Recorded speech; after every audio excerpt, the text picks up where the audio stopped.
va sortir de l'univers des consommateurs pour vous rejoindre à un univers plus proche, celui des professionnels, donc vous en l'occurrence. Et on va aborder cette fois-ci la dégustation des vins, mais sans information sur ces vins. Donc vraiment une dégustation à l'aveugle, on va dire pure. Donc vous n'êtes pas sans savoir dans les classifications des vins que on les différencie, que ce soit dans les rayonnages ou dans les livres, par la couleur, par l'origine, par le cépage, par l'appellation. Et nous, la question que nous sommes posée, c'est est-ce que cette classification des vins, on peut la retrouver au travers de la dégustation, en l'occurrence de la dégustation des professionnels. Donc finalement, il s'agissait de savoir qu'est-ce qui se passe dans la tête des professionnels de vin lorsqu'ils sont amenés à déguster un vin à l'aveugle. Donc cette recherche sur les représentations des vins des professionnels ont déjà été abordées par quelques chercheurs. Par exemple, les travaux de Ballester et collaborateurs de 2008 ont demandé à des professionnels de vin de déguster des vins de Chardonnay et des vins de melon de Bourgogne, et ils se sont aperçus que les professionnels séparaient les vins en fonction du cépage. Et donc, ils ont suggéré que peut-être, lorsque un professionnel goûtait un vin, il activait en mémoire un prototype qui correspondrait au cépage du vin. Une autre étude de pareils collaborateurs en 2007 s'est intéressée cette fois-ci à la dégustation des vins d'un même cépage, donc tous des vins de Sauvignon, mais de régions de production différentes. Et ils sont aperçus que les professionnels de vin, dans leur dégustation, séparaient les vins de Sauvignon en fonction de la région de production. Donc, ils ont suggéré également que peut-être lors de cette dégustation, les professionnels avaient activé en mémoire, à travers leur dégustation des vins, un prototype correspondant aux régions de production pour ces vins blancs de Sauvignon. Et donc, la question qu'on s'est posée, c'est est-ce que lorsqu'un professionnel du vin du Beaujolais déguste un vin de Gamay, est-ce qu'il active en mémoire ce prototype qu'il peut avoir vis-à-vis de son expérience et de sa connaissance des vins du Beaujolais, en fonction du cépage Gamay, et de finalement nous dire, de trouver dans ce vin les caractéristiques sensorielles qui sont propres pour lui au vin de Gamay, et de nous dire que finalement ce vin est un vin de Gamay. Ou est-ce que finalement dans la tête du professionnel il se passe tout à fait autre chose? Je vous laisse réfléchir un peu à cette question et je continue. Donc l'objectif principal de cette étude était finalement de comprendre les mécanismes impliqués dans la dégustation des vins à l'aveugle en relation avec la hiérarchie actuelle du vignoble du Beaujolais, en s'intéressant donc à 3 niveaux, du cépage vers l'appellation jusqu'au lieu-dit d'une même appellation. Donc pour répondre à cette question, nous avons fait plusieurs sélections de vins en fonction de ces 3 niveaux. Pour chaque niveau, donc pour le niveau cépage, nous avons sélectionné une catégorie de vins de Gamay du Beaujolais et de Pinot Noir de Bourgogne. Pour la dimension appellation, nous avons sélectionné des vins de Morgon et des vins de Régnier. Et pour le niveau lieu-dit, nous avons sélectionné des vins de l'appellation Morgon, des vins qui revendiquaient un lieu-dit de ceux n'en revendiquant pas. Pour chacune de ces catégories, nous avons sélectionné 6 vins qui au final représentaient pour chaque niveau de catégorisation une sélection de 12 vins, dont le millésime était uniforme, donc 2011 pour le niveau cépage et 2013 pour le niveau appellation et lieu-dit.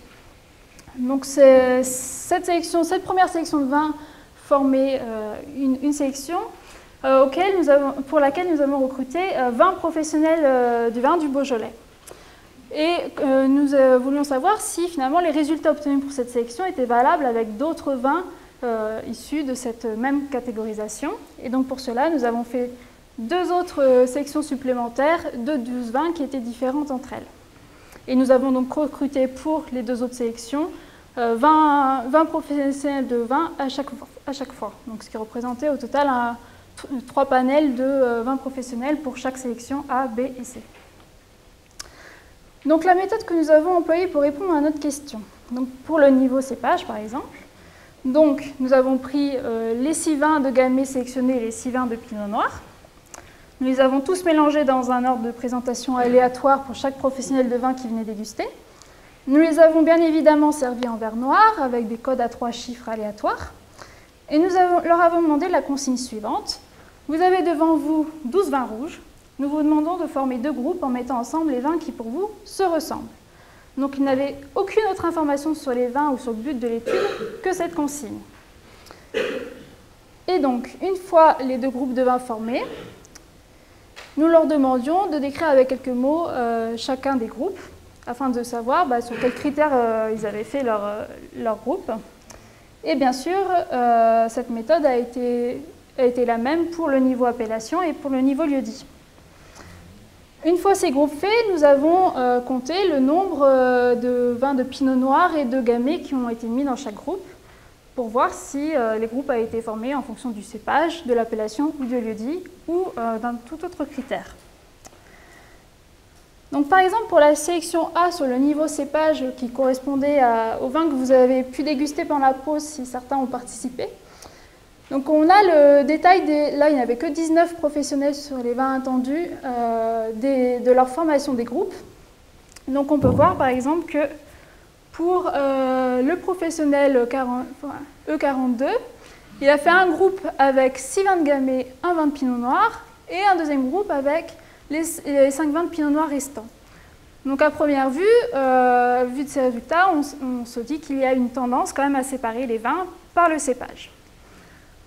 Cependant, nous voyons qu'il y a d'autres professionnels qui ont réagi différemment. Par exemple, le professionnel 59 qui nous a fait un groupe avec 2 vins de pinot noir, 4 vins de gamay et un deuxième groupe avec 4 vins de pinot noir et 2 vins de gamay. Donc là, il n'y a pas franchement de tendance à séparer les vins par cépage. Donc ça, ce ne sont que les données individuelles pour chaque professionnel. Et nous, on voulait avoir la réponse globale qui émergeait de tout ça. Donc pour cela, nous avons analysé ce tableau de données individuelles sous une méthode statistique qui s'appelle Distatis. Donc ça peut paraître un peu barbare comme graphique, mais c'est très simple, vous allez voir. Donc les points qui sont représentés en rouge, c'est la projection des vins de pinot noir. Ceux en violet, c'est la projection des vins de gamay. Et les ellipses qui entourent chaque vin, ça représente la variabilité interindividuelle entre les professionnels. Donc là, plus la taille de l'ellipse est grande, et finalement, moins il y a de consensus entre les professionnels. Donc là, on voit que pour ce groupe-là, il n'y a pas de consensus dans les réponses qui ont été données par les professionnels. Pour y voir un peu plus clair, on ajoute à cette méthode statistique une deuxième méthode qui s'appelle la classification ascendante hiérarchique, qui en fait nous permet de savoir les 2 groupes émergents d'un point de vue du panel. Et donc cette classification hiérarchique nous permet de voir que le panel a formé globalement un groupe avec 5 vins de gamay, qui sont ici, et un autre groupe avec 6 vins de pinot noir et un vin de gamay. Donc à première vue, on peut se dire qu'il y a quand même une tendance à séparer ces vins en fonction du cépage, mais comme on l'a vu précédemment, ce n'est pas systématiquement le cas pour chaque professionnel. Donc pour vérifier ça, on a été voir les descriptions qui ont été données pour former ces groupes de vins. Et donc les exemples de descriptions qu'on a eus, c'est les mots suivants, par exemple équilibré, épicé, boisé, astringent, tanin fondu, empyromatique, et puis brett dans ce cas-ci, donc des mots sur les défauts des vins. Et on voit que finalement tous ces mots, aucun mot sur le cépage ou le vignoble n'apparaît, ce n'est que des caractérisations sensorielles. Donc ça nous indique dans un premier temps que finalement quand le professionnel déguste un vin en verre noir sans aucune information, il identifie des caractéristiques sensorielles qui peuvent tendre à peut-être une séparation par cépage, mais que dans sa démarche, il ne va pas forcément plus loin à se questionner sur quel type de vin ça peut être. Si on regarde cette fois-ci au niveau de toutes les réponses des 3 panels de professionnels pour les 3 sélections de vins, pour les 3 niveaux de catégorisation, qu'est-ce qu'on obtient?